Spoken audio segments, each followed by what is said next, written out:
Okay, looks like we're streaming. All right, how's it going, everybody? I am admittedly a little bit late um, getting to everything here. I wanted to do this stream a little earlier in the evening. Um, but basically what this is a belated 4th of July Independence Day stream. For those who haven't seen, on my YouTube channel, I uploaded a YouTube video yesterday on what is God. I spent the day yesterday making that video, and I also didn't get a lot of sleep the night before. So even though I was originally planning to do some kind of an Independence Day stream, um, I just was so tired. I passed out earlier in the evening, said, all right, this is Sunday evening. I can do a belated 4th of July stream today. But then I was busy working on stuff earlier, and then I got delayed. And then as I was sitting here for basically the past 30 minutes messing around with OBS, having some tech issues. So that set me behind, and I'm worried I'm still having certain tech issues. No, it's working. All right. As simplistic as my avatar is, it can give me trouble sometimes. Um, so I was just gonna do some reacts tonight. It was just gonna be low key. I'm already super late getting started here. What I was thinking of doing was, I don't know if y'all can see that. Well, let me go ahead. So first, let me give a little introduction what I'm gonna do. So what I wanted to do, for those that don't know me, I'm Philosopher Ray. I'm one of the last few real life philosophers still living in the wild. And see, I feel like my camera is not like motion capturing my face right. And it's like messing up my avatar. Smile, scowl. Yeah, no. See, it's like not getting the full range of emotions. I can smile, I can scowl a little bit. Yeah, see, I have to like move my head down. What if I put my camera up here? Would that fix it? Well, now that's like messing it up a bunch. See, and then it'll do the surprised face if it catches my face on like too high up. See, I'm not doing a surprised face. It's just doing that on its own. And then it doesn't get my smile right. It gets the scowl right. Alright, it's kind of got a smile. I'm just still working with all this stuff. Sorry for the slow start. It doesn't say I have any live viewers right now, though, so I guess it's all good. If you're watching a playback of this, you can play it back later, or skip this part. But basically, so I'm going to react to a little bit of a video from History Oversimplified. So my main background's in philosophy. I have my master's in philosophy, but I double majored in history and philosophy for undergrad. Actually, technically, history was like my main kind of primary major. I didn't discover philosophy till later. And while my channel is primarily um, about, philosophy, it's also my goal to want to make it as educational as possible in the liberal arts broadly, including, with things like history and the arts and whatnot. So I thought in honor of the 4th of July, we could do some U.S. history stuff. So we were going to watch History Oversimplified, couple videos on the American Revolution. My main concern is that it's actually a two-parter, I believe, on their channel. And each part is like 15 minutes. So I'm like, I tend to do a lot of commentary during my reacts, so I'm worried about it taking too long. I didn't want this react to go on super long, but what I wanted to do is maybe we might like highlight reel it, the video, or the American Revolution videos. Um, and then I also wanted to segue from that into some stuff on possibly political philosophy, and in particular Thomas Hobbes and monarchism. because I think there are a lot of misconceptions about what the American Revolution was about, socially and politically and philosophically. So we're going to start with some U.S. history, maybe ideally segue into some philosophy stuff. So first, let me just get VTube Studio set up for a React stream here. I'm getting better at this. Basically, I go to change background, I go to one called color picker, and then select for the color transparent, which makes a transparent background. Then I go back to OBS, I raise the window capture. Oh, I'm already having problems now. God damn it.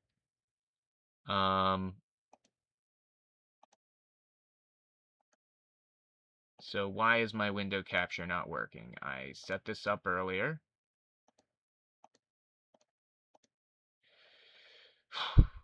It was working just fine earlier. Let me try to here. Remove the window capture. Add window capture. We'll just make a new one. And now YouTube's not showing up as an option. This is the exact tech issue I had before the stream started. So let me try to go back to YouTube, bring it up, logged in. Why did it sign me out? This is the kind of stuff that just really pisses me off.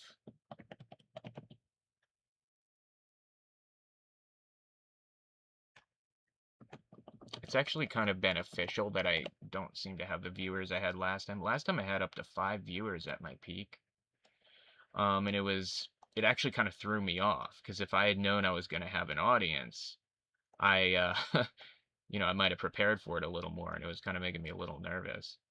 Okay, I opened up a new YouTube thing. Now we're going to go back, window capture, and YouTube doesn't show up. God damn it!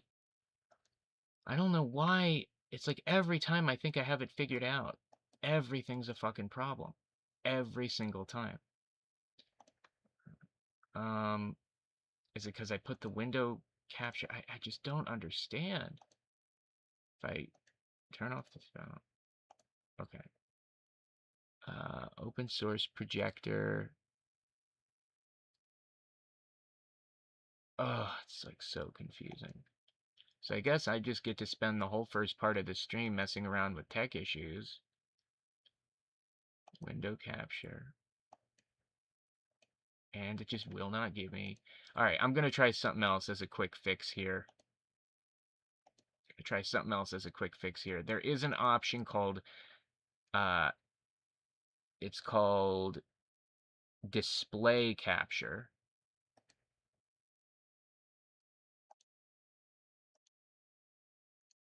Okay, so you guys can presumably see that, right? And you can see my avatar on top of it. It's okay. We can always do this. It's kind of generally recommended that you use window capture instead, because when you do display capture, you can basically see like everything that I'm doing. God, and it just keeps logging me out. All right, well, we don't need to be logged in. Yeah, and then I can't see the window that I'm capturing when I go back to OBS. So this is actually not ideal at all. And I would really very much like to figure this out. And see, that's the thing, is I don't want to...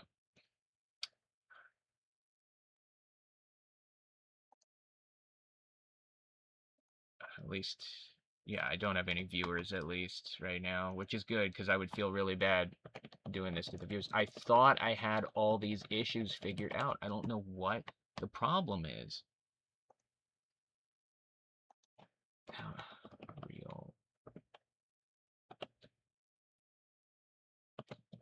I might even go into the live stream playback and just cut the whole first part of the video out. Now, is OBS going to play ball? Is it going to let me do the window capture this time? Because I had the window capture working. I made sure to get it working before I started streaming. And then all of a sudden I go to use it. Oh, thank God. Oh, thank God it's working. Okay. I just can't figure it out. It's like there's no rhyme or reason as to when it works or not. But at least we got it working now. Let me just get my avatar up here on top of it. Great. I just feel like now it looks really weird. Uh, Window capture, transform, fit to screen. No. Transform, stretch to screen. There we go. Huh. What do you know? I actually figured it out. Oh, well, now it's not going to let me. There. Put my little Akechi Goru over here. Oh, thank God. I guess maybe on the playback I'll just like cut out a bunch of that stuff. Okay, but here's what we're doing. Are you serious? This is what happened last time.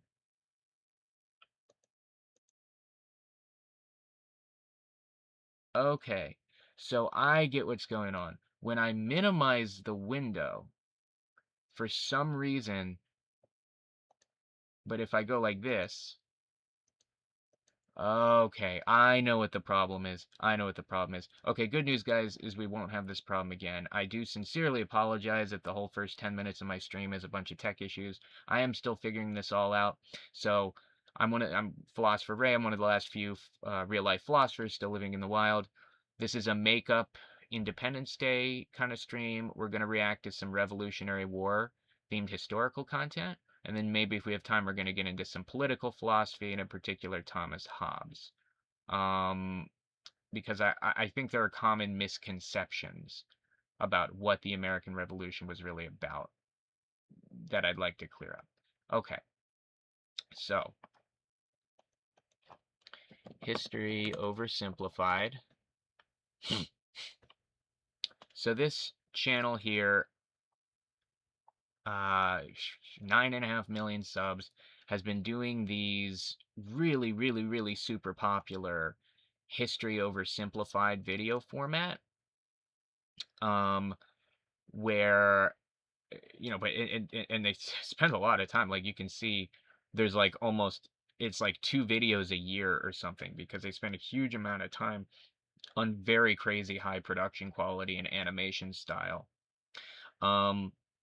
But if you just look at these videos, I mean, these guys are pulling in, some of their most popular ones, 70 million views, 50 million views, 40 million views.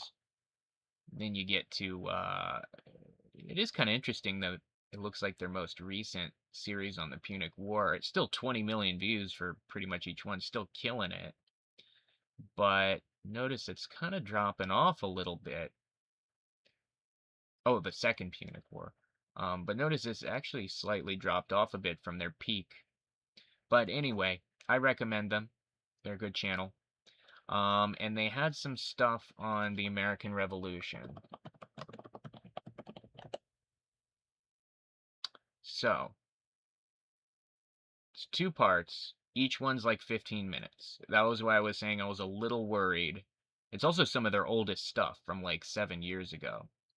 But that's why I was a little worried about, I tend to spend a lot of time in my reactions yapping. So I was a little worried about that, but we'll see. I may skip around. There may be some specific highlights I want to show you. There's a little bit of a broad specific point I'm trying to make. So let's get going here. How do we get these while adopting newer? Okay. Let's see something here. You guys can see that. Great. You don't need subtitles. I don't know how loud this should be. Holy It's kind of loud for me. smokes. Christopher Columbus, that is no way to address the king and queen of Spain. What is wrong with you? Okay, so you know how we're looking for a new trade route to India, right? Right. And the earth is round, right? Right. So I'm thinking we can just sail the other way around the planet, right? Yeah. So I set sail, right? And I reach India, right? Right. Wrong. I did not reach India. I did not. All right, no, all right, get to the point. Did you know Okay. there's a whole nother freaking continent out there? So I did want to address something real quick. So you said you know how the world is round, right? Um, oh jeez. Sorry. Continuing to have tech issues. All right, so I did want to address something. So you said you know how the world is round, right? And they were like, yeah, right. It's a common misconception, historical misconception people have that that everybody just assumed the world was flat, up until Christopher Columbus sails the ocean blue in 1492, and then is like the first person to discover the world is round. That's not the case at all. Most of at least the educated world had known the Earth was round since like the fourth century, in Ptolemaic Egypt. A Greek philosopher and mathematician had used the shadows the sun cast on the ground to not only infer that the Earth was round, but even more specifically was even able to make a rough but freakily, like quite to make a rough but yet weirdly on point estimate as to its circumference. And so the educated world, I mean, maybe there were some uneducated peasants or whatnot in certain parts of the world, that, just didn't know any better and assumed the Earth was flat. But for the most part, the educated world all overwhelmingly understood the Earth was round. And this was all behind, and actually why people warned Columbus not to go sailing had nothing to do with people thinking, oh no, but you'll fall off the edge of the earth, if you go. That's not the reason why they thought he was crazy, or the reason why nobody wanted to fund or invest in his plan. It was because Columbus was actually kind of dumb and was assuming he thought the Earth was smaller than it was. Because remember, I said they not only knew the Earth was round, they knew that it had. They even had a pretty good idea of its approximate circumference. And so the only things that people didn't know was that there was North and South America in between, you know, Afro-Eurasia and East Asia. And so Columbus's idea of sailing around the Pacific to reach India and East and Asia, from the other direction, if it wasn't for North and South America, it wouldn't have worked, just simply because it would have been such a vast amount of ocean to travel that everybody on they wouldn't have been able to store enough food and fresh water, to survive the trip. Everybody would have just starved and dehydrated to death along the way. He was assuming the journey would take a lot quicker than it actually did, because he was erroneously assuming that the Earth's circumference was a lot smaller than it was. And that was why nobody was taking him seriously or wanted to fund his little adventure, to try to sail west, around the world to Asia. Not because people thought he would like fall off the edge of the Earth or something like that, but rather because they were actually being smarter and more knowledgeable than him, and understood that based on the circumference of the Earth, it should be like a suicide mission to sail west, if it were the case that there were no extra continents in between. The only thing that ended up really saving Columbus's ass here was the fact that he just kind of got lucky, and there ended up being two massive continents in between Europe and Asia that he was able to run into and arrive at before running out of supplies. So that's really some of the history behind that. I just thought I'd clarify that a bit. Okay, and do you think I should care about this? Why? Oh, I'm sorry. Did I forget to mention there's gold everywhere? Gold? No, there's a whole nother freaking continent out there. Okay, and do you think I should care about this? Why? Oh, I'm sorry. Did I forget to mention there's gold everywhere? Gold?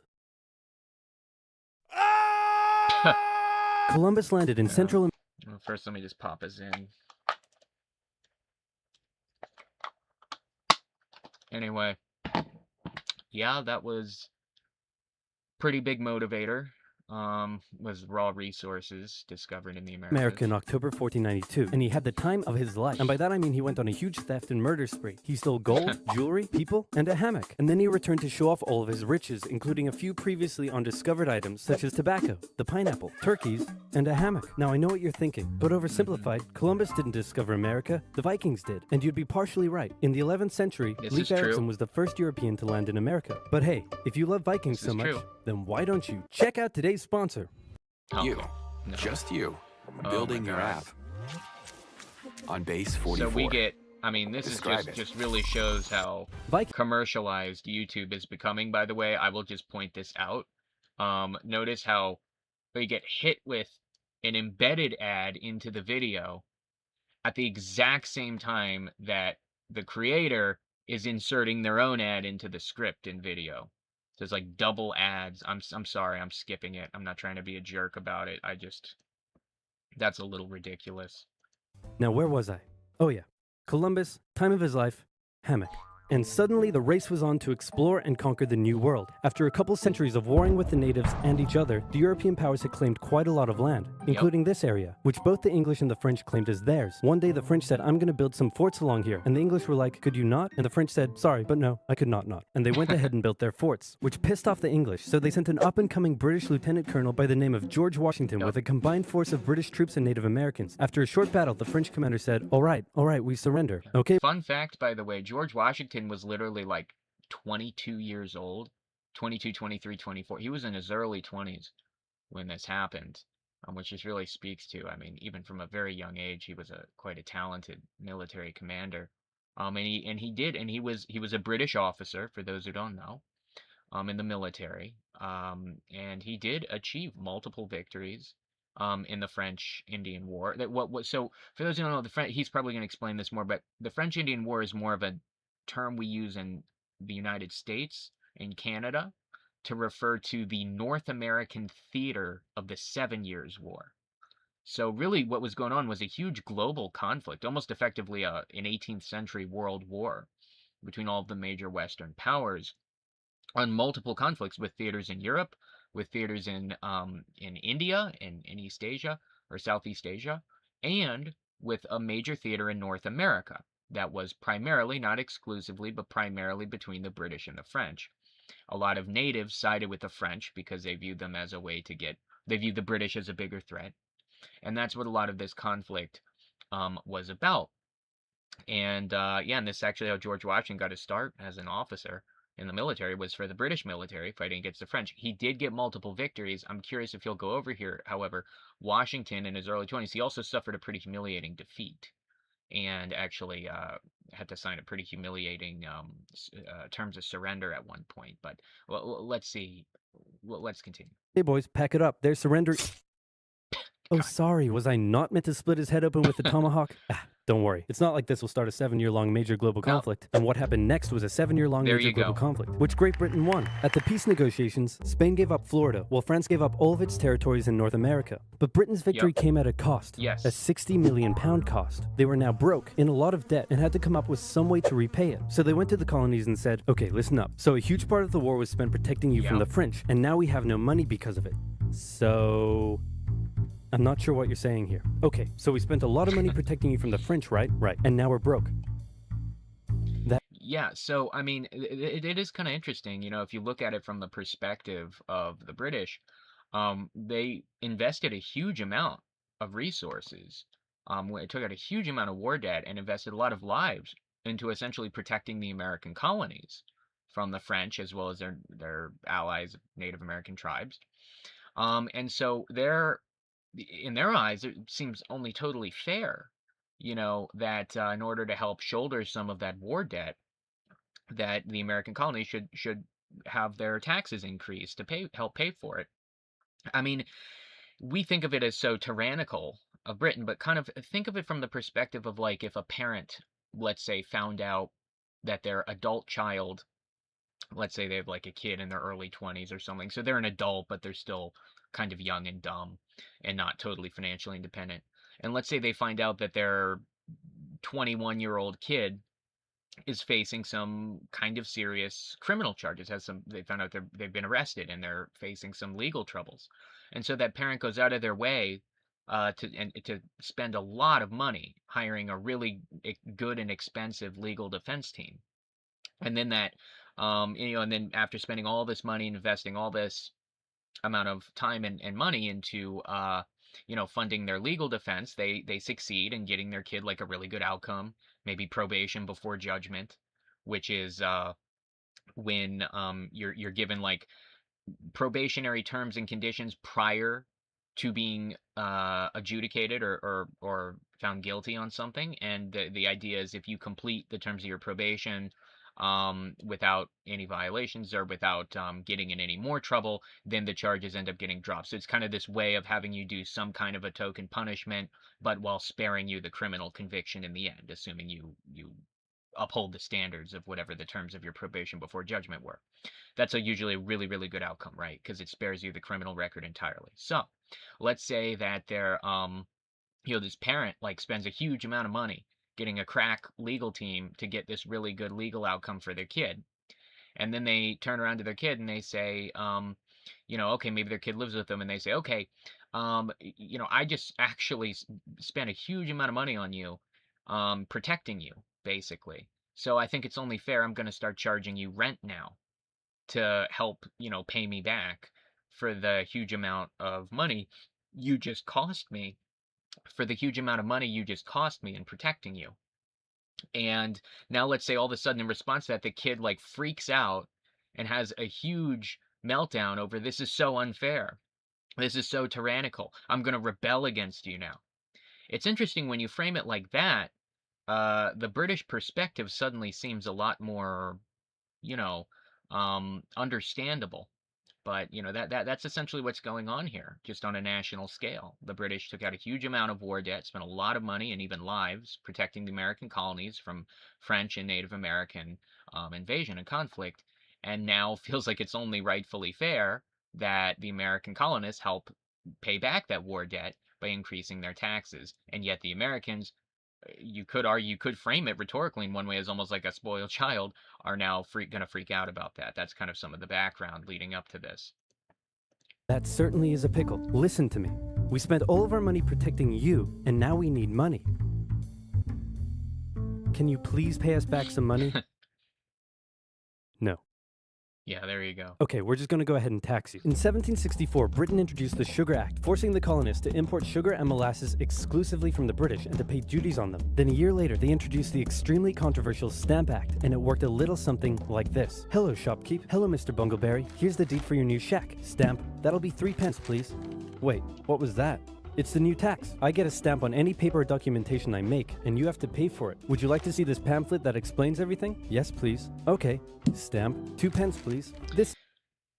So what he's about, this might be one part where for simplicity's sake, I skip over this part because he's just gonna have these little skits and stuff. So obviously this guy likes to do funny little skits and whatnot to help, explain some of the history. But he's basically just going to be going over what I just explained, how the British are going to start taxing the American colonists in order to help pay back the war debt from the French and Indian War. So I kind of want to get to Stop watching the this revolution ad. starting. Go And to of course we Wix have to get and another grab your stupid domain ad name. here. Before someone else does. Majesty? Oh, you're still here. Get the hell out. So in 1766, the British made a declaration saying, we can do what we want because we're in charge and you can all go suck it. Then they levied a whole bunch of new taxes on the Americans via import duties. Glass? There's a tax for that. Yeah. Lead? There's a tax for that. Paper? Tea? Oil? Get it. They're There's a taxing the tax crap for out of that. the And once colonists. again, the Americans boycotted British goods, British business felt the pinch, and the British had to back down. All right, this is ridiculous. They're my colonies, and I have to be able to assert my control. Repeal all the new taxes except for the one on tea. Also send 1,000 So troops now- to Boston to take control. Kind of as we discussed, the Americans are getting really upset at these new taxes. Again, even though, you could think of it as like a parent charging their kid rent after that parent just spent a bunch of money on, trying to get trying to help pay back a huge amount of legal expense they paid protecting their kid from criminal charges or something. It's arguable the British are not totally in the wrong here. Oh, and make the But colonists what we're going to see are the colonists now starting to get increasingly angry and revolutionary. pay for them. And as British troops arrived, the tension in Boston was palpable. You could cut it with a knife, and it was all about to come to a head. On March 5th, a band of local patriots began heckling a British guard at the customs house. More and more Americans joined in the heckling, while more British troops turned up in support of their comrade. Snowballs were thrown at the British. The snowballs turned to rocks, Yeah. the rocks to oyster shells. The soldiers, outnumbered, panicked. One thing leads to another, and you can see where this is going. Yeah, there you go.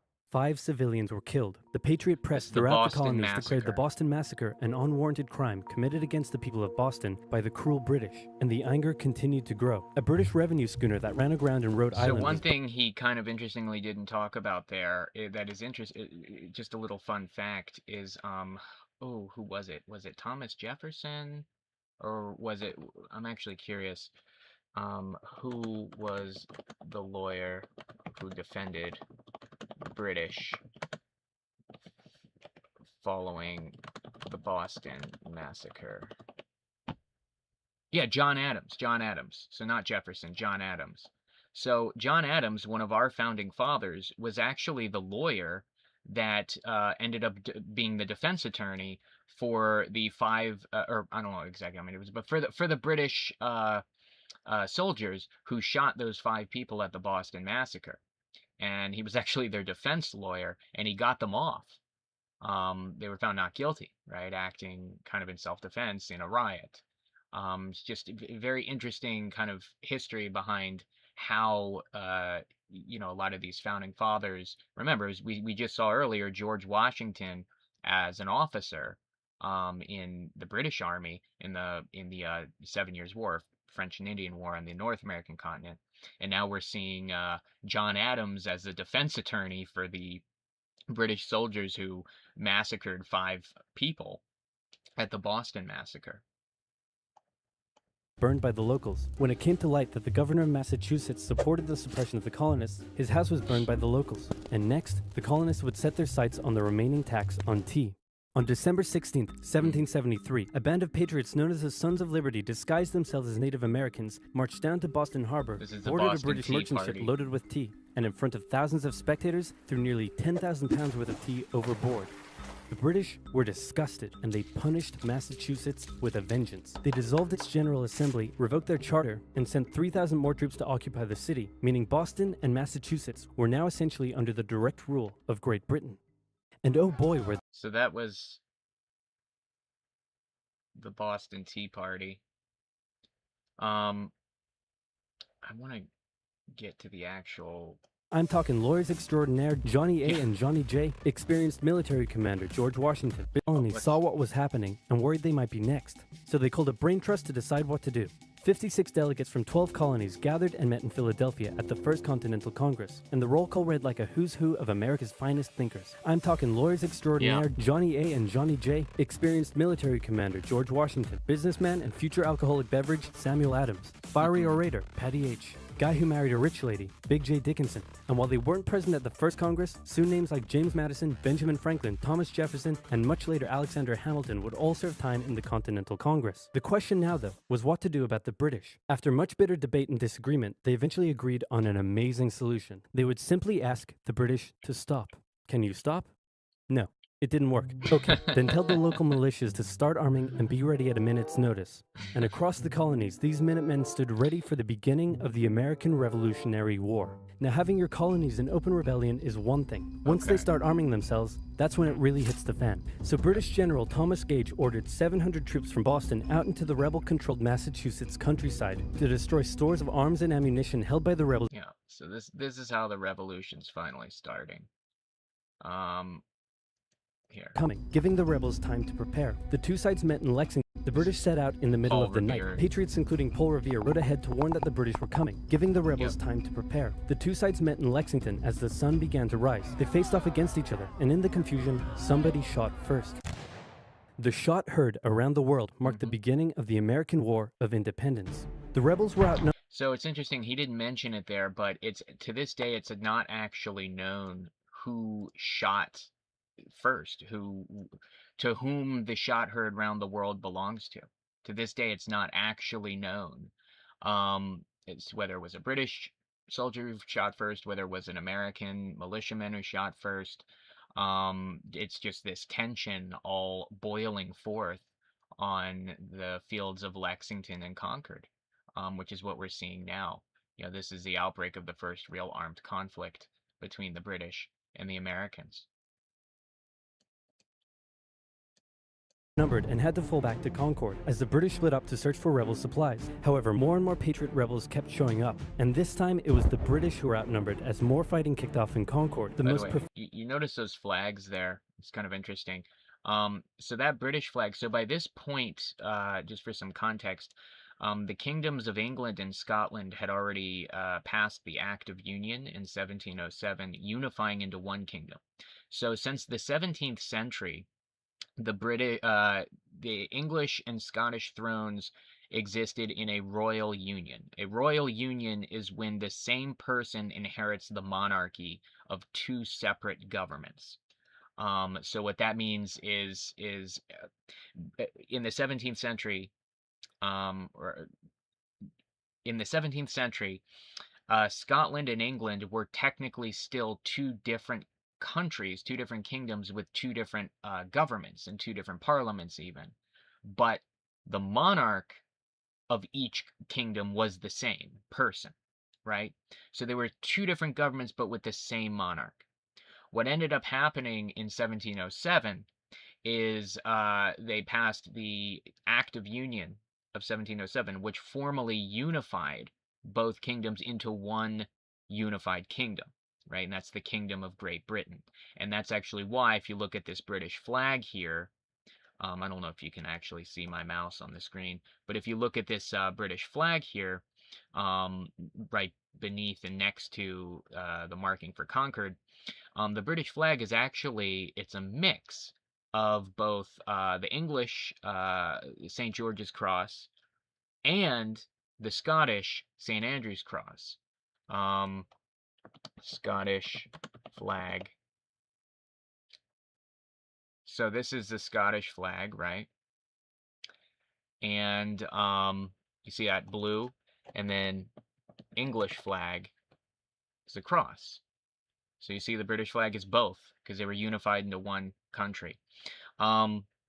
The American colonists, they didn't have this like red, white, and blue banner we have today. That didn't exist back then. And instead, they were just using the flag of the American colonies, which looked like this. It was like the British flag, you know, on some kind of a backdrop. In this case, they're using red. But it's because the idea was, I mean, the American colonies were not even at their own distinct entities or even culture, really. A lot of them still viewed themselves as British. They just viewed themselves as rebelling against a tyrannical government. But let's continue. Professional army in the world was forced to flee back to Boston at the hands of local, poorly trained militiamen, and all along the British route back to Boston, Patriot rebels continued to gather and open fire on the retreating British. When the British reached Boston, the rebel militias surrounded them. Boston and the British were now under siege as small land and naval skirmishes continued around the city. And the British would suffer another embarrassing blow, this time in upstate New York. Colonel Benedict Arnold concocted a plan to take the British stronghold Fort Ticonderoga, which held a large amount of guns and ammunition. He set off towards the fort alone, hoping to recruit men along the way, when he came across the Green Mountain Boys, led by Ethan Allen, who, as it turned out, had the exact same plan he did. So they decided to work together, but I'm in charge. No, I'm in charge. If anybody's ever seen the show Washington Spies, they have some really interesting characters they depict with the Green Mountain Boys. I'd highly recommend the show for anyone who hasn't seen it. I think it was actually really well done. And they depict the guy who was the captain of these Green Mountain Boys, both of them. It was one Scottish guy, and then it was another guy after that named Simcoe. Now, I believe Simcoe is more historical fiction. He's not a real character. Real historical figure, rather. But both guys they just depict as absolute freaking sociopaths. It's kind of crazy. I would just recommend it. It's called Turn, Washington Spies. It's a really good show. No, I'm in charge. No, I'm in charge. No, I'm in charge. No, I'm in charge. No, I'm in charge. This went on for some time, until the Green Mountain Boys threatened to go home, and Arnold had to concede. The group raided the fort at night while the Redcoats were asleep, and they caught them completely by surprise, taking the fort and all of its munitions with almost no resistance. Wow, great job, Ethan. Very impressive. By the way, what happened to that other guy we sent to take the fort? Who? Benedict Arnold. Never heard of him. Oh, jeez. Ouch. Meet beautiful AI. Stupid ads. Yeah, so Benedict Impressed. Arnold, Without a design. probably world's most famous turncoat, right? Hold up. Hydration.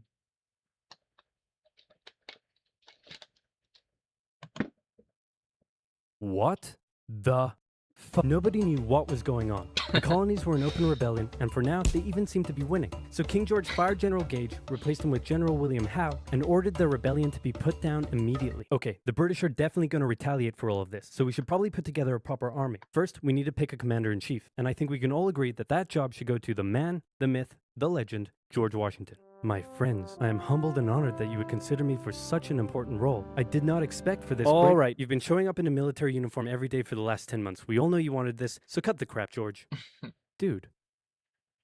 Uncool. So Washington... Remember, Washington was already a fairly decorated military commander at this point, as we saw earlier, was fighting in the French and Indian War. And it was probably the most experienced and decorated, one of the most experienced and decorated military officers that the American colonists had available to them as a potential military leader, before he would be placed in charge of the Continental Army.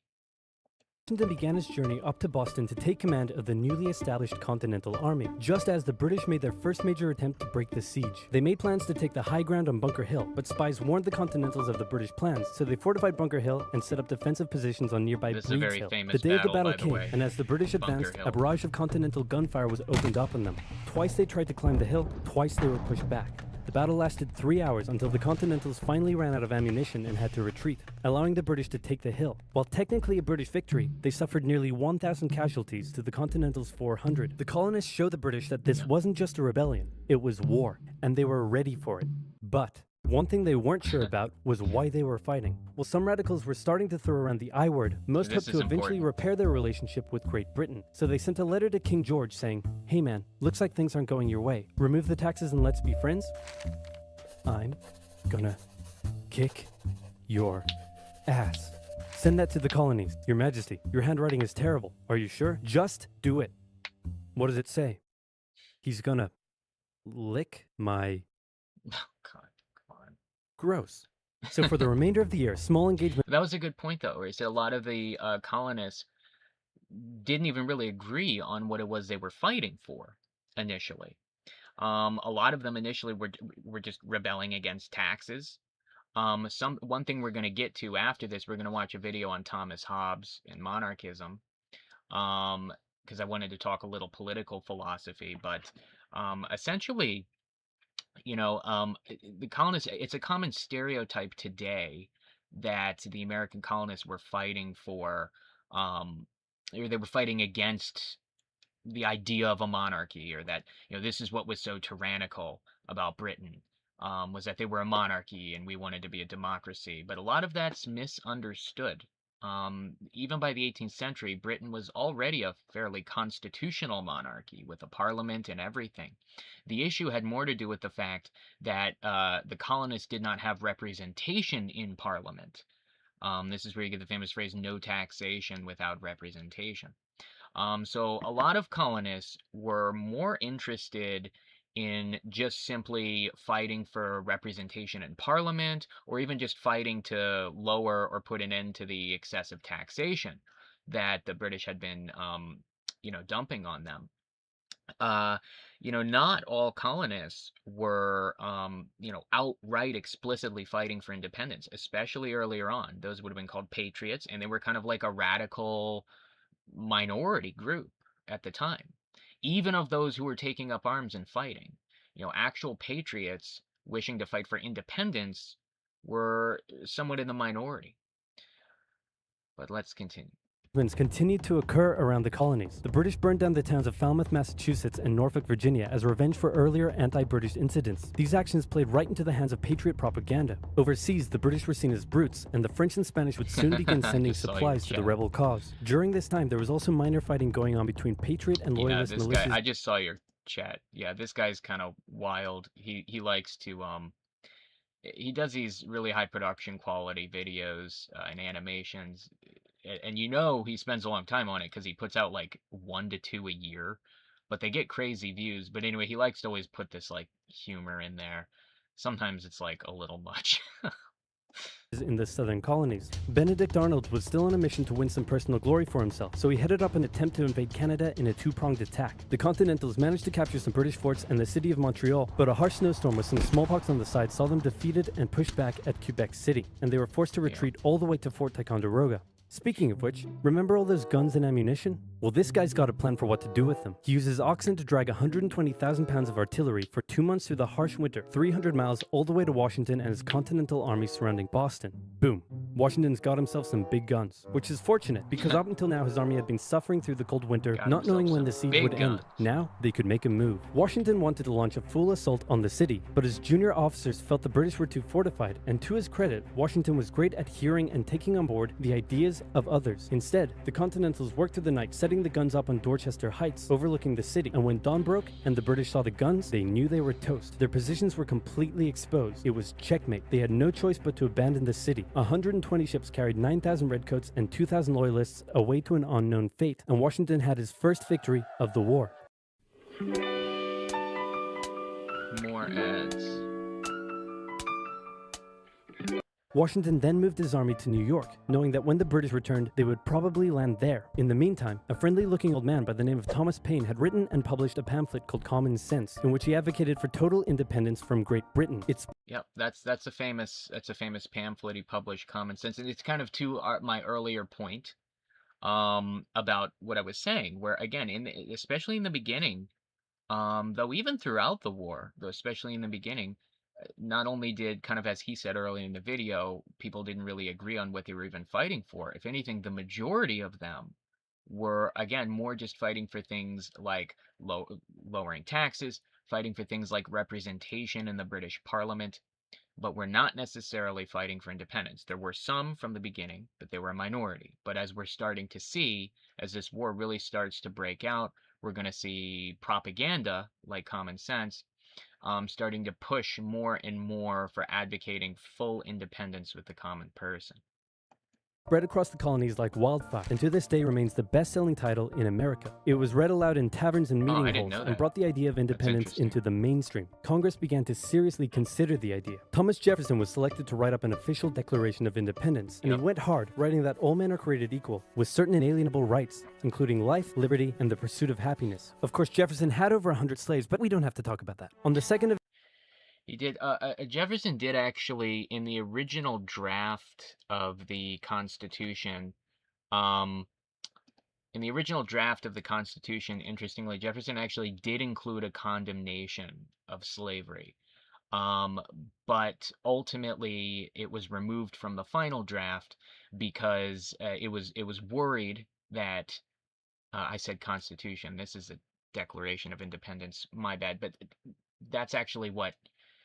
Okay, it was either the Declaration of Independence or the Constitution. I forget which one, but for one of them, the original draft actually had a condemnation of slavery, but it was removed from the final draft because there was a concern that it would cost the support of the southern colonies if they included it, right, for more political reasons. So yes, Jefferson himself did personally own slaves, but it's not to say that, like, you get this common, you could call it a little bit of a woke narrative, but you get this commonly now that all the founding fathers were all racist, slave owners. I mean, a lot of them owned slaves and whatnot, but it's just to say they were a little more authentic to their philosophically liberal views than they're sometimes given credit for today. And a lot of them actually did not support slavery, at least not personally, or even kind of paradoxically, some of them would personally own slaves, but then have this belief that, well, we should move towards outlawing slavery.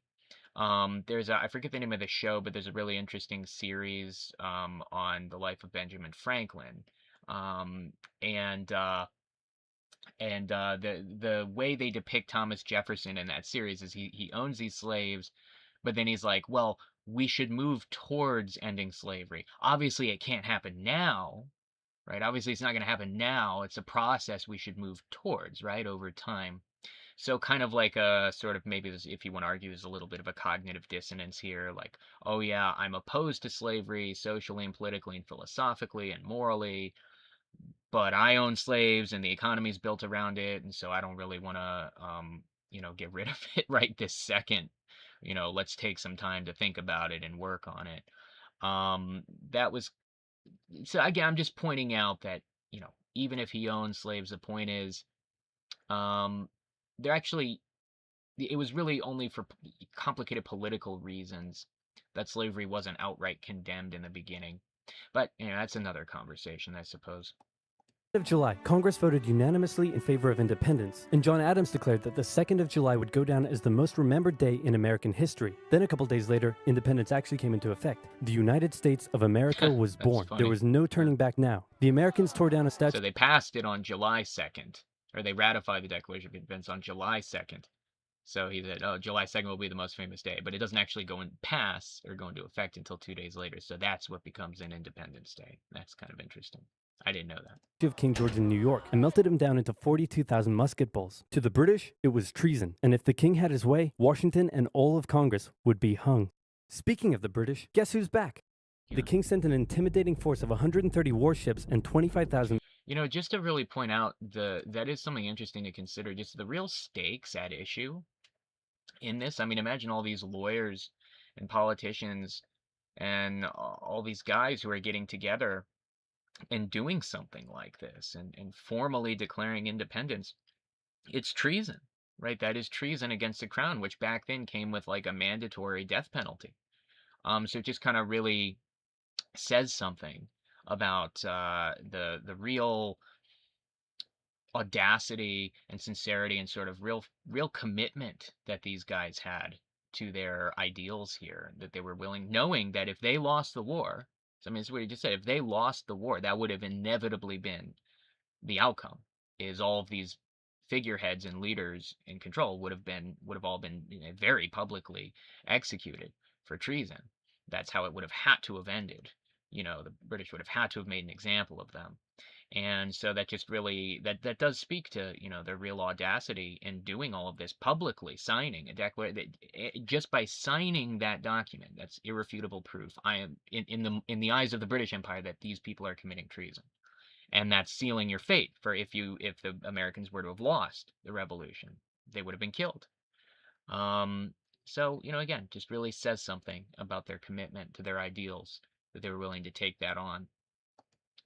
Men to New York. Washington knew that taking on the most powerful military in the world wouldn't be easy. The British set up camp on Staten Island as the Americans dug into defensive positions around Brooklyn Heights, waiting for an attack to come. But the British just waited, wearing down their opponent's nerve while building their own strength. At one point, they launched a big scary artillery barrage and then said, if I was you right now, I'd probably sue for peace. But Washington told them to shove it. The Americans kept holding out for what was coming, and when they finally hit, they hit hard. 15,000 British troops approached the American position, and the two sides fired on each other in massive rows. But what the Americans didn't realize was they were only fighting a decoy. The main British force was going around to flank the Americans from behind, and when they arrived, they inflicted heavy casualties. The Americans panicked and retreated back to Brooklyn Heights, where they then found themselves trapped between the British army and the river. It looked as though the war was already lost, but luckily, instead of attacking, the British decided to dig in for a siege, and then a thick fog set in, allowing Washington's army to escape across the river unimpeded. The British continued to chase and This is that famous Washington crossing the Delaware River. You've probably seen the painting.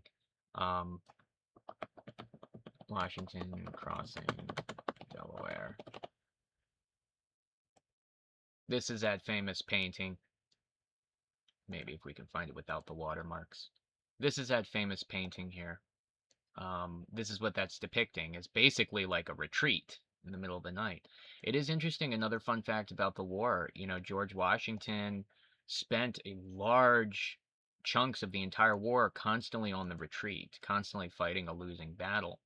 His real kind of strategic genius and what he was really effective at was playing the strategy long game and doing what are called Fabian tactics and a Fabian strategy. So Fabius in the Punic Wars, in the Second Punic War with Carthage, Fabius was he was a Roman general. So this is after the famous Hannibal of Carthage had come in and basically just kicked the Roman Empire's ass and like annihilated a huge amount of their army at the Battle of Cannae, and had consistently what was found was like Hannibal of Carthage was just such a brilliant like tactician that none of the Roman generals could really beat him in a head-on battle. That would go on to change with Scipio Africanus, but later down the line. But at this time it was like nobody could beat him head on. So there was a Roman general named Fabius who started this strategy of saying, okay, so let's just avoid a head-on fight. Let's just avoid getting into a big pitched battle with Hannibal because he's just going to win the battle. And instead, Hannibal's the one who's wielding an army in foreign land, right? They were marching around the Italian peninsula. This is our territory. So let's just avoid getting in a direct fight with this guy and instead just spend a long time slowly wearing him down with attrition. And it did eventually work. After like several years, he eventually had to leave the Italian peninsula because his army was just getting worn down, over time. So Fabian strategy, in more modern terms, is used to refer to that same strategy of avoiding direct military confrontations, instead in favor of a kind of more of a war of attrition and wearing an invading army down. When you're invaded by a superior force and it's on your territory, but the army is superior, then the idea is, well, we may not be able to beat back this army head on, but this is our home territory.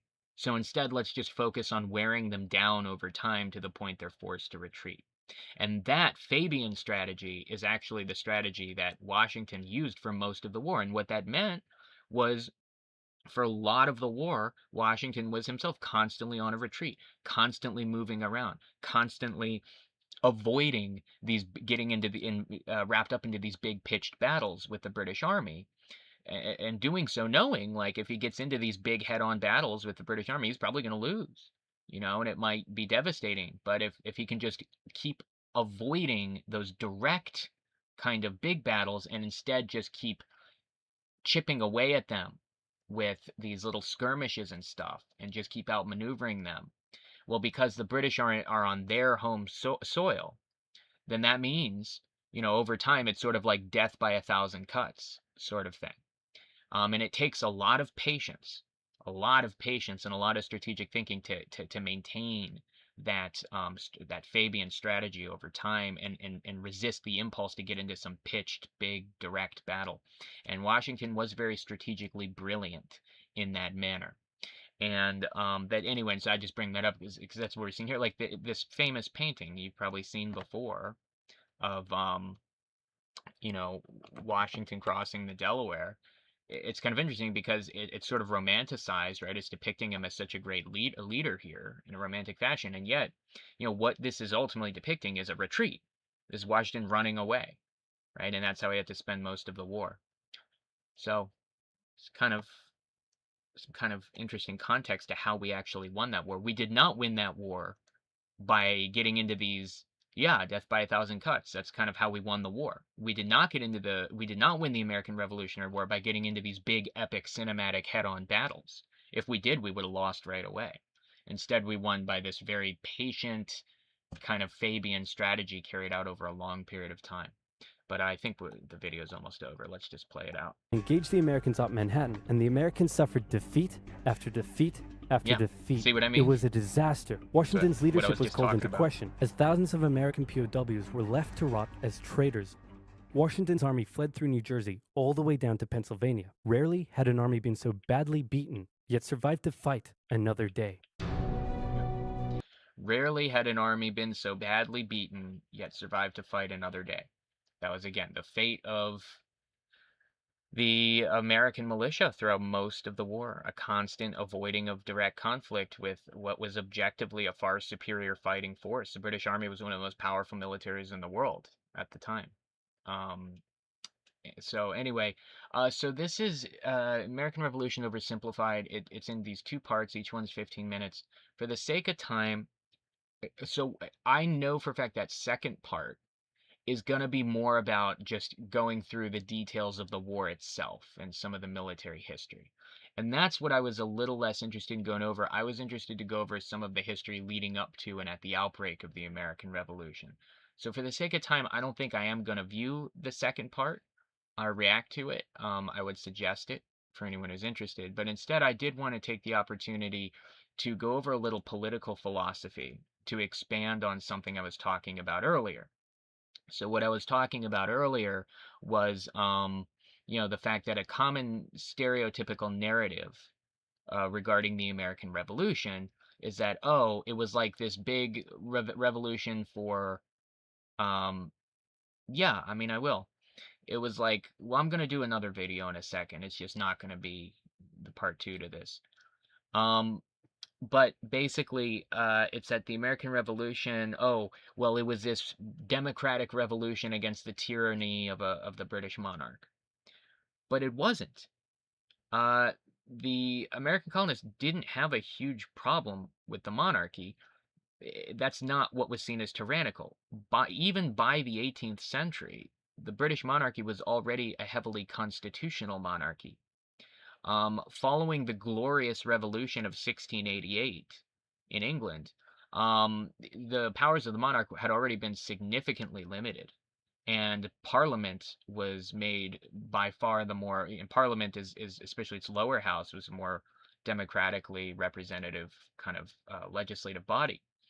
And so the issue was more, so ironically, in the 18th century, the British government was like by far the most liberal and democratic government, or one of the most liberal and democratic governments in the Western world.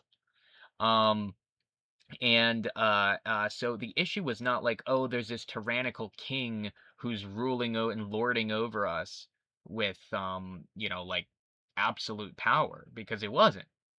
Just like the monarchy today in Britain, it was already a largely ceremonial, kind of office that did not really wield a whole lot of political power.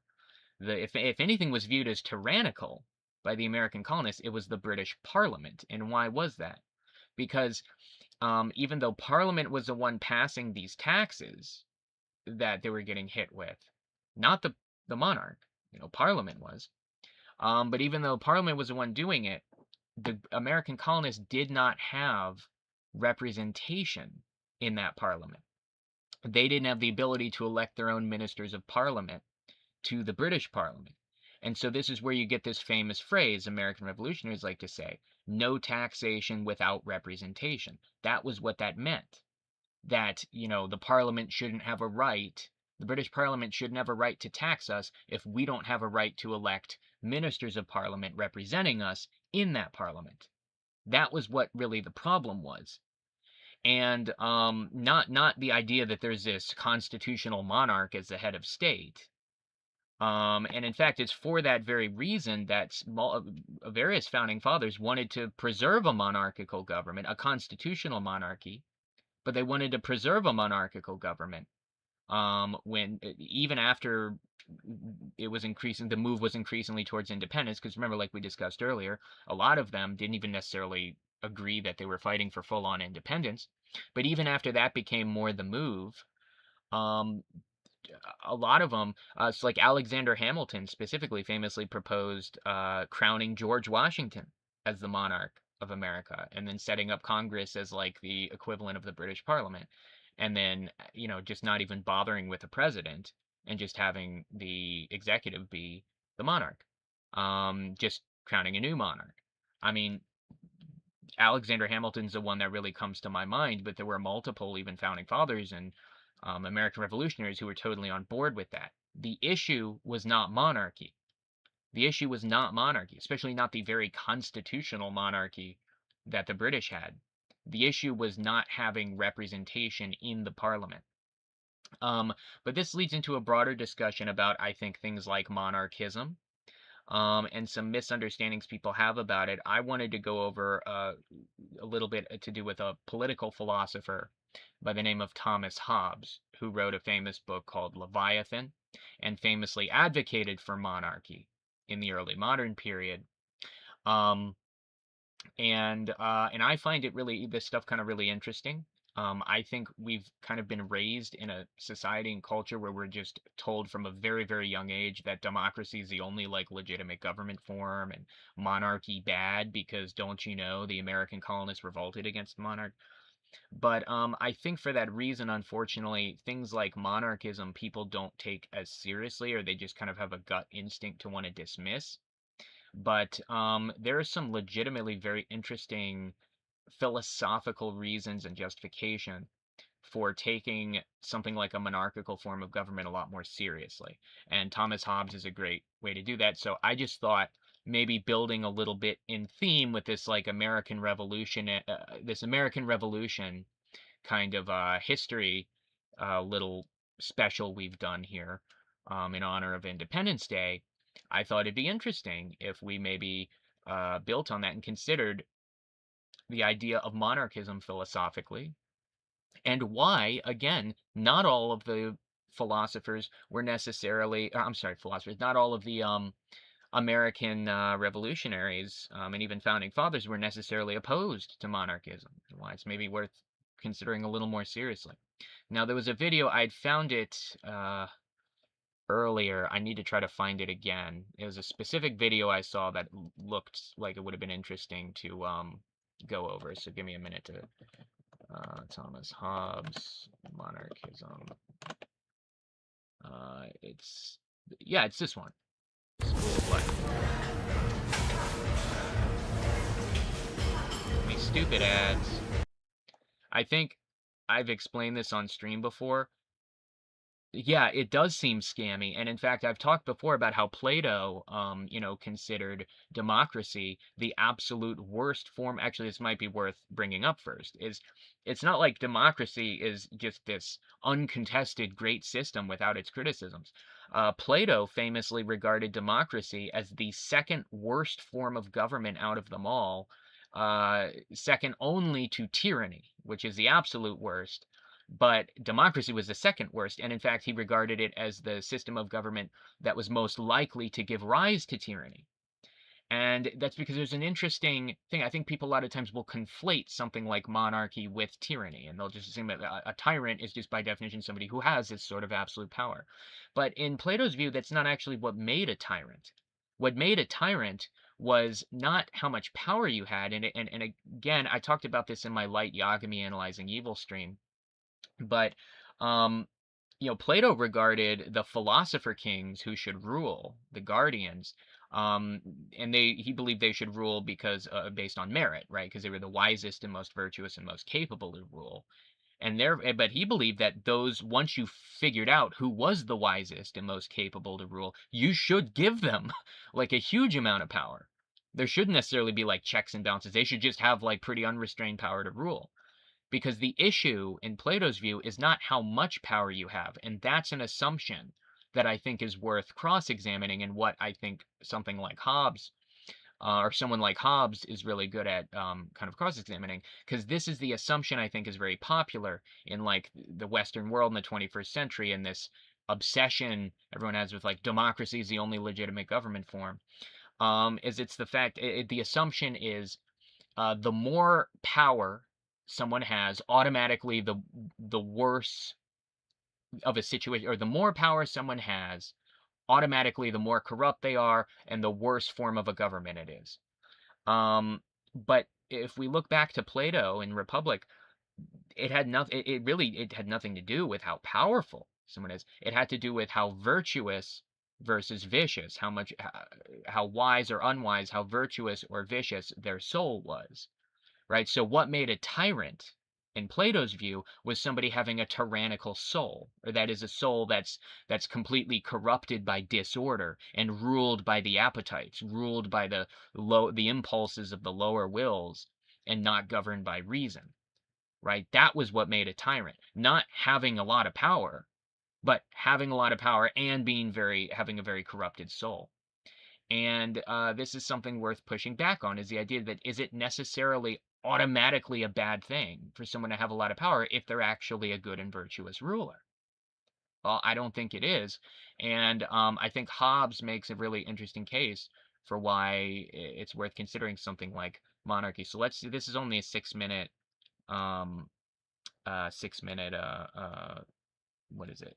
Yeah, 6 minutes, 45 seconds. So let's just watch this. Let's just watch this and talk a little political philosophy.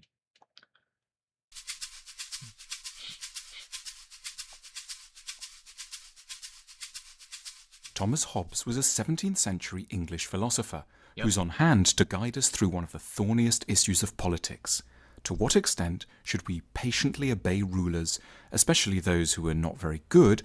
And to what extent should we start revolutions and depose governments in search of a better world? Okay, so you see why I wanted to do this video on the heels of the American Revolution video, right? I mean, this is kind of relevant. Like, on what basis, um, on what basis is a government considered legitimate? By what basis should somebody be seeking to start a revolution or whatnot?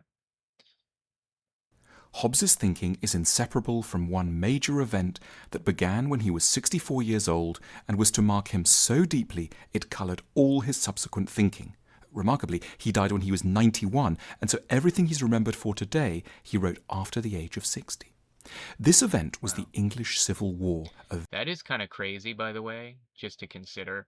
Because, back in the 17th century, when he lived, people didn't live quite as long as today. There are some misconceptions about that. People did live longer back then than we think. But it was definitely a lot less common for somebody to live till 91. So it's kind of crazy that, like, all his writing is from his 60s and 70s and 80s. And that's what he's most known for. But now, so just for some historical context, I'll let him give the context, but he's talking about an event called the English Civil War. So when we say Civil War, we think of it as, we associate that in the U.S. with our American Civil War in the 19th century. Well, back in the 17th century, the English had a civil war. And it was actually over the powers of the monarch, and it was over monarchists. It was between monarchists who supported having a stronger monarch with more absolute power, and parliamentarians, or hats as they were called, who wanted to limit the monarch's power, who wanted to advocate for Parliament's power, and there were among them even some who were radical Republicans. Not Republican in the sense of the political party in 21st century America, not the Republican Party as we know that today, but Republicans as in they supported there were some of the parliamentarians who supported doing away with the monarchy altogether. Not all of them. It depends. There's a very complicated history behind it. But so this is in the 17th century. This is about 100 years before the American Revolution. The English are having their own civil war. And I'm sorry. So why that's important is because this is what the event that Thomas Hobbes was witnessing in his life in the 17th century is the English Civil War. And it's something that deeply informs the way he came to think about these things and to think about political philosophy. I'll let this guy explain it more, though. English Civil War, a vicious, divisive, costly, and murderous conflict that raged across England for almost a decade and pitted the forces of king against parliament, leading to the deaths of some 200,000 people on both sides. Jeez. Hobbes was by nature a deeply peaceful and cautious man. He hated violence of all kinds, a disposition that had begun at the age of 4, when his own father, a clergyman, was disgraced and abandoned his wife and family after he'd got into a fight with another vicar on the steps of his parish church in a village in Wiltshire.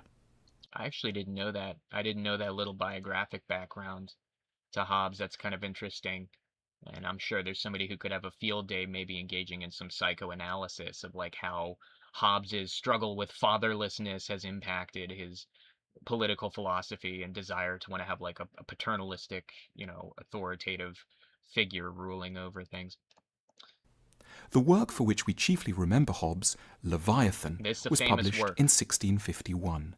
It is the most definitive, persuasive, and eloquent statement ever produced as to why one should obey government authority, even of a very imperfect kind, in order to avoid the risk of chaos and bloodshed. Yeah, so this is a very famous and important and significant work by Hobbes, Leviathan. Now, he discusses a lot of things in Leviathan, but this is one of the main things he's arguing for is monarchy, and in particular absolute monarchy. And in particular, he argues for it, some of it's based in his assumption about human nature. He famously refers to, the human condition as being, short, nasty, brutish, and violent. It's that he would regard it as sort of the natural human condition for people to kill each other and be violent and slip into chaos.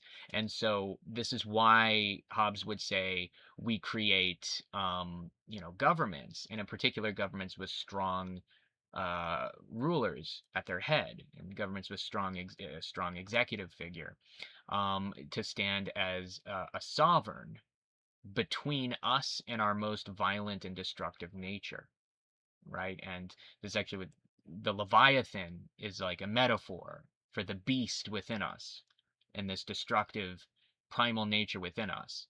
And the sovereign is meant to, the monarch is meant to stand between us and the Leviathan, the beast of our ultimate nature.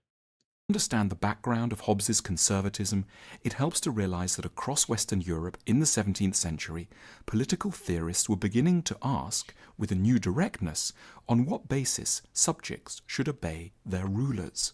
Yeah. For centuries, this is this is basically at the beginning of, this is getting into the Enlightenment, the 17th century. This is the beginning of the Enlightenment, in a period of philosophical liberalism in the Western world. And an increasing, also, we're still like 100 years out from Kant, but we're going to see as a part of this Enlightenment period an increasing move towards, questioning traditional sources, heteronymous sources of authority, like the church, like monarchy, these institutions that traditionally held authoritative power over us in our lives as these very old, built on tradition, as external sources of authority beyond ourselves. That's what heteronymous means, right? It means governed by something different, governed by something outside of you. There's an increasing move towards autonomy, and that, as that maps onto political philosophy, being politically autonomous and determining, your own fate politically. And as a part of this, a move towards things like philosophical liberalism and democracy. And so that is kind of part of the context of, Hobbes is sort of contemporary to some of the beginnings of this Enlightenment period. And in some way, that's the context of what he's responding to philosophically. Back into the Middle Ages, there'd been a standard answer to this, contained in a theory called the divine right of kings. Yeah. This was a blunt, simple, but highly effective theory, stating that it was none other than God who'd appointed all kings, and that one should obey these monarchs for one clear reason, because God said so, and he would send you to hell if you didn't agree. But this was no longer proving quite so persuasive. I think that's a bit reductive. But the basic idea of divine right, it's if we go back into like a pre-Christian society in antiquity, a lot of rulers would claim legitimacy by claiming to literally be gods in some way, or demigods, or descendant of gods.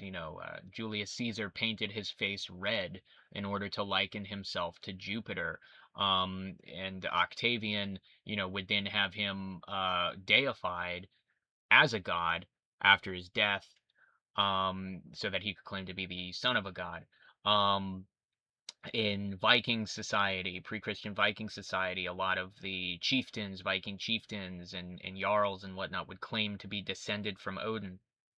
So you would have a common claim to divinity in antiquity and in pre-Christian societies as a way to legitimize why somebody has some sort of a right to rule. But what you get after Christianity is actually, ironically, a somewhat more liberal assumption that actually all human beings are equal under God and have sort of an equal value, and no man is like divine. All human beings are mortal and sinful and kind of equal under God in that regard. And so if that's the case, then, well, now you can't claim divinity, at least not directly, to legitimize your rule. So this is what started the trend in the Middle Ages of instead turning to the idea of the divine right to rule. It's to say, well, look, as a man, I'm but another human being, no greater than you lowly serfs beneath me. I'm as human as you are, and you're as human as I am. And again, in a way that's actually a lot more progressive of a view than what came before in antiquity. But the claim would be, well, I may be every bit as much of a man as you are, and not like some god among men. It just so happens that the one God there is wants me to rule, wills for me to rule, right? I have a divine right. God has sanctioned my rule in a way that he hasn't for you. So it's interesting because there's still this claim to divinity and an appeal to divinity to gain political legitimacy, but it's a more indirect appeal to divinity, right? It's an appeal to divinity that creates some space between the ruler and the divine, so that the ruler is not actually deifying him or herself, and is instead actually continuing to maintain. Again, you can think, if you think about it, an almost somewhat more progressive view that I am, all of us are kind of ultimately equal in being human beings. I'm no more of a man. I'm not a god among men, says the medieval ruler. It's just that God wills for me to rule. It may sound like an old school way of going about political legitimacy by today's standards, but back then that was actually a far more progressive view than in the ancient world that came before, where people would just straight up claim to be gods or demigods or descendant of gods.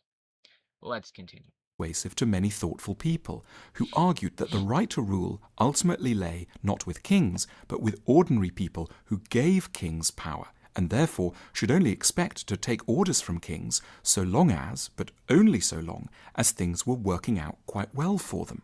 This was known as the social contract theory of government. Hobbes could see that the divine right of kings... So just to explain that a little bit, the social contractarianism it's actually a much older view than it's commonly associated with Hobbes in modern philosophy, but it's a much older view. It actually goes all the way back, like many things, to ancient Greek philosophy, and I'm thinking specifically Book 2 of Plato's Republic.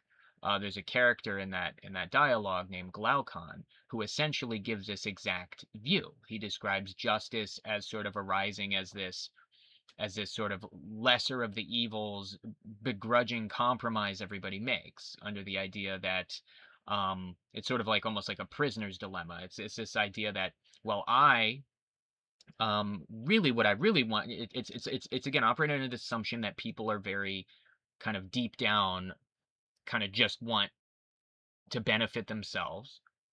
And so the social contractarian view would be to say that, well, really, if I could do whatever I wanted and get away with it, I would just, act unjustly towards everybody and just enrich myself at everybody else's expense, while nobody does the same to me. That's like my ideal world.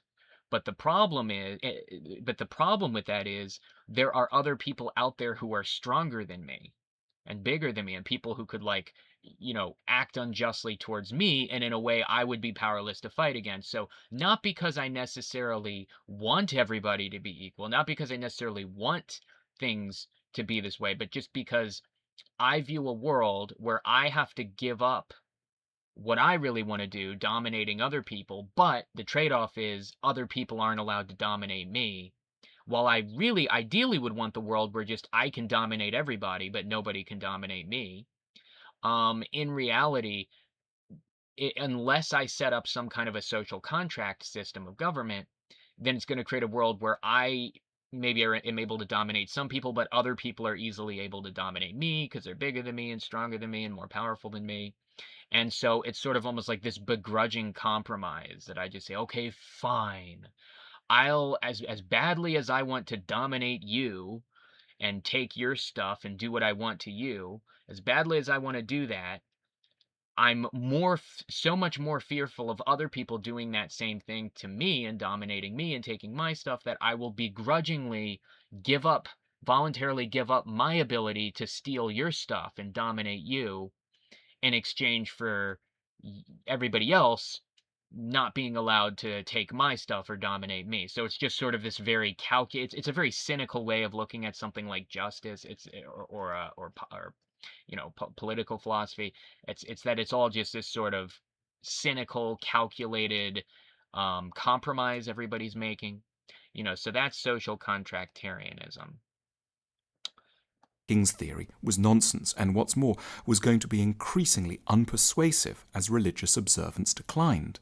He himself was, privately, an atheist. At the same time, Hobbes was deeply scared of the possible consequences of the social contract theory, which could encourage people. Hobbes was an atheist, by the way, and also very materialistic for that reason. And perhaps his social contractarian view and his political philosophy, you could argue, is in some ways informed by that atheistic materialistic worldview. Of the possible consequences of the social contract theory, which could encourage people to depose rulers whenever they felt a little unhappy with their lot.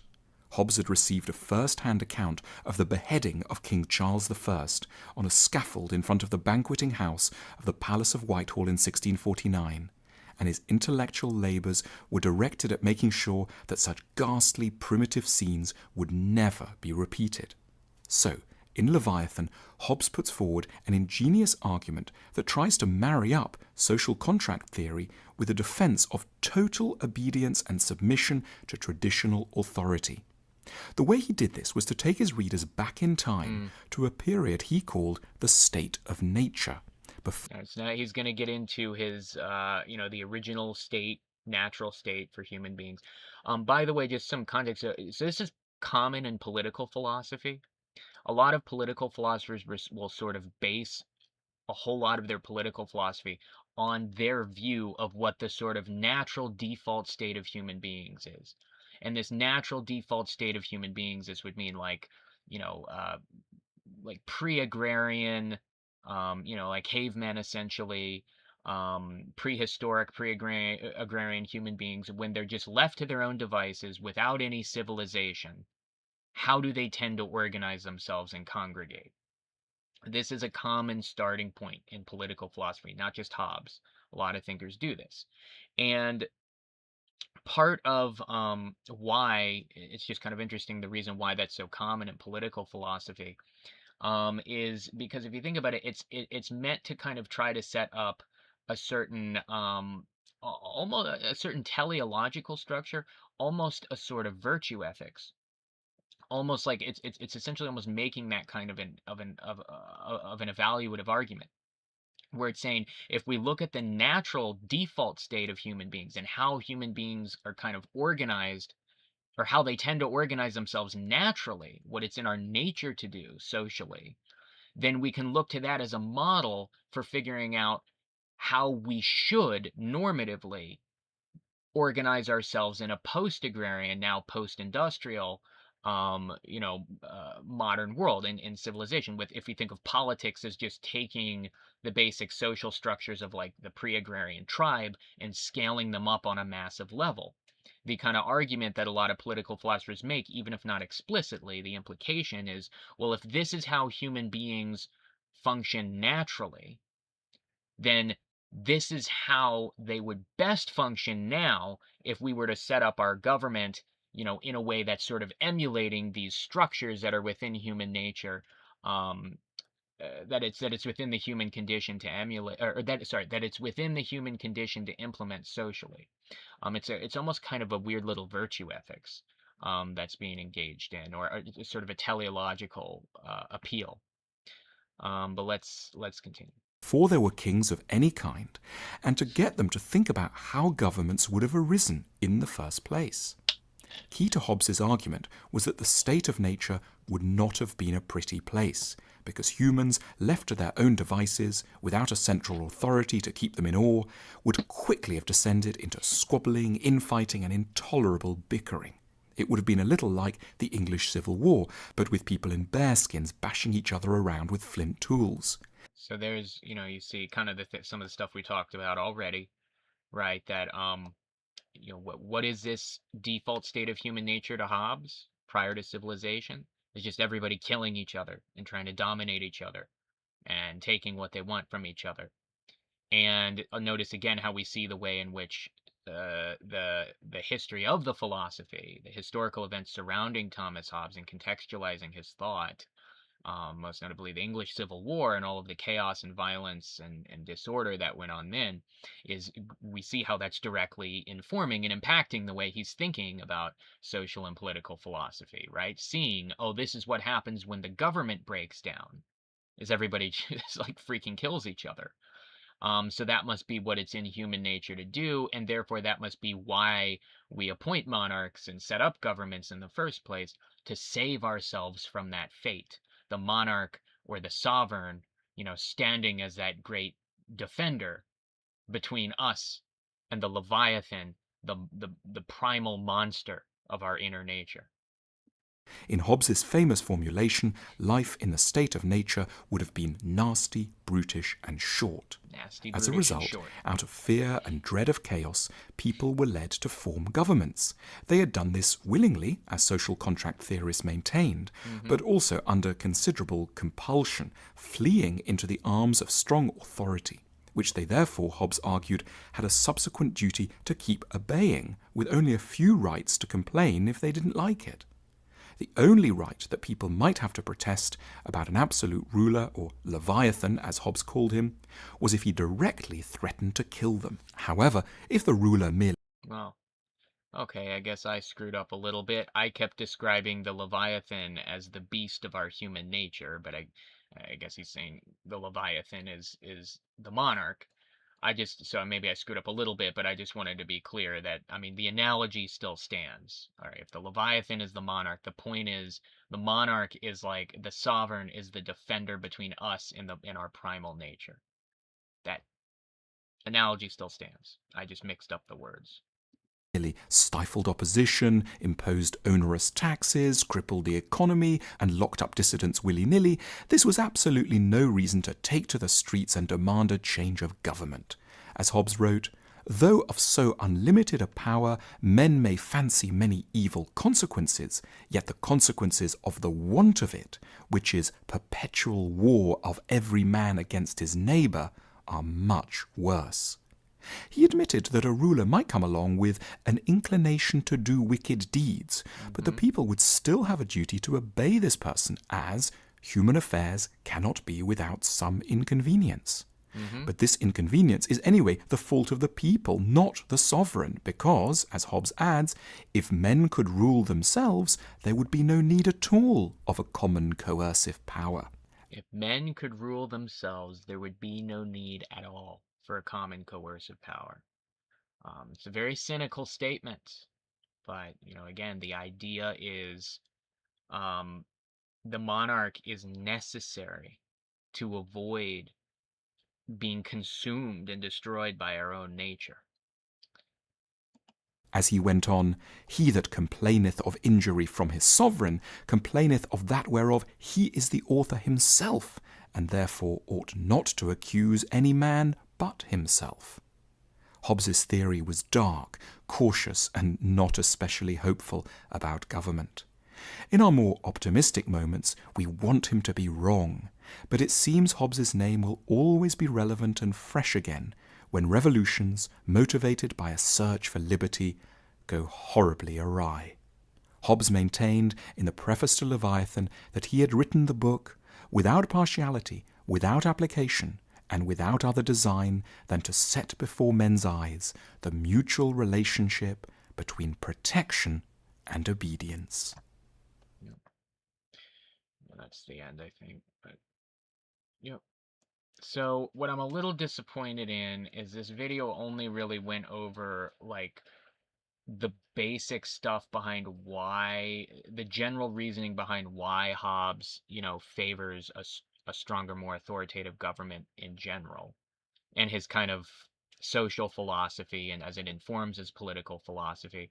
But it didn't actually get into all the like arguments he gives in favor of why monarchism specifically. And there's some really interesting ones about how, a monarchy is that wherein the public will, the public interest and the public good become wholly one and the same with the private interest and will of the sovereign, of the only in a monarchy can you actually have that complete merging between what is public and what is the public interest and what is the private interest of the monarch. And this is part of what makes democracies and oligarchies so destructive, is because it's always a house divided against itself.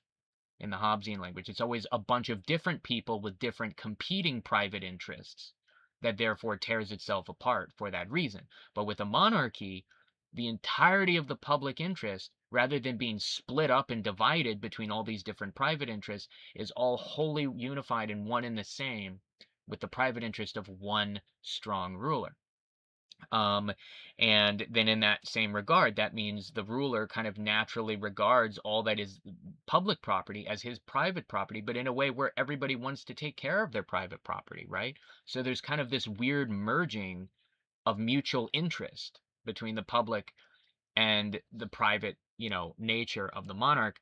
As I've appealed to Plato multiple times before. I think he has a really good point that if you actually have a wise and virtuous ruler, it's actually a good thing for them to have a lot of power to implement that wisdom and virtue and rule well, and that, constantly impeding them can be counterproductive. Moreover, monarchs are able to conceive of and then carry out long-term plans. A monarch can spend years, decades carrying out grand projects. And this is why we see historically, Octavian in Rome, Augustus Caesar, and some of these great monarchs throughout history carry out and end up overseeing these elaborate, great works of architecture and art and renovation, and they accomplish such great feats. But part of why is because they have the time, they have years, they have decades of a whole rule to conceive of and carry out these grand public projects, and to do so as ambitions that are one and the same with their own personal and private ambitions. There's actually a lot of good that can come out of that. And just think, in a contemporary democracy in the 21st century, when's the last time you've seen some great work of architecture completed, some great, renovation, this cultural and civilizational flourishing? You just don't really see that anymore, because everything's always a house divided against itself, where people are constantly engaged in these very short-term, they have term limits and short terms, the rulers in these democracies, and therefore end up just spending with the short period of time they're in power, just focusing on enriching themselves privately as much as they can before they get out of power. And again, enriching themselves privately is something completely detached from the public interest, because the public interest is represented by a group of many people with different competing private interests, a house divided against itself. So, I would have liked if he had in the video gotten into some of that, and if it wasn't for the fact that it's 2 a.m, I might keep going. But this has been not the best stream in my opinion. I had like some major tech issues that delayed me, and then had to spend like the whole first 15-20 minutes of the stream messing with these tech issues. And I don't know. Democracy is the cause of all the division. Does monarchy have different wings of government? Well, it depends on the type of monarchy. So monarchy is a very broad umbrella term. So monarchy can mean something like a constitutional monarchy, like you have in the UK, where the monarch is almost just really more of a ceremonial figurehead and the ceremonial head of state, but then the legislature is a wholly separate, democratically elected parliament, and even the head of government is the prime minister of the parliament. So the head of state is not the head of government. And so, there are different monarchies that function with different levels.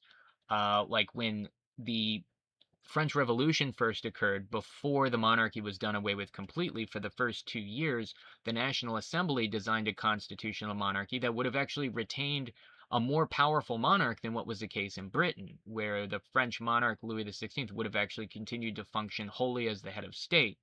And it's just the legislature that would have continued as a National Assembly, or not continued, but would have become the National Assembly.